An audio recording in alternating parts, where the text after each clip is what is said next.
kakusina. Ito naman ang for-order ni Inday Jennifer sa araw ng Wednesday. Diba?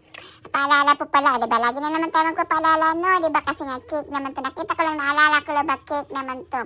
So, ang ating pong cake, pag nasa ano po, kailangan po natin keep refrigerated. Diba?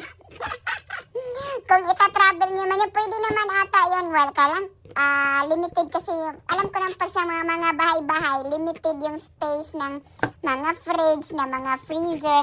Kasi nga, i-advise ko sana, before, kung ita-travel ito ng malayo, pwede mo muna i-freezer yung cake. Para yung ano ba, mag-stable, mag-anot muna, mag-firm muna yung yung cream natin.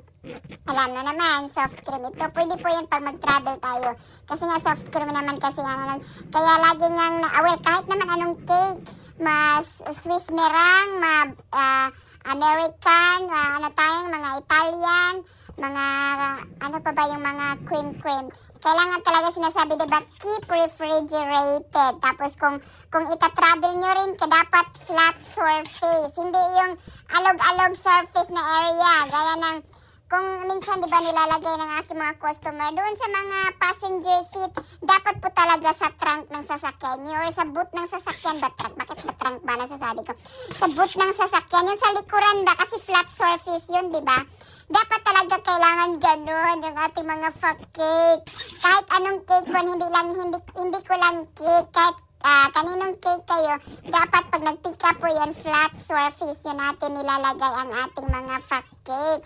Kasi nga, mahirap na. Baka mag-break kayo, lumipad ang inyong cake doon sa, kung nilalagay sa passenger seat, lumipad na yung cake. Kasi nga, minsan di naman natin inaasahan, diba? Yung mga, mga pa-travel natin, kung anong mga ganap-ganap, ganon.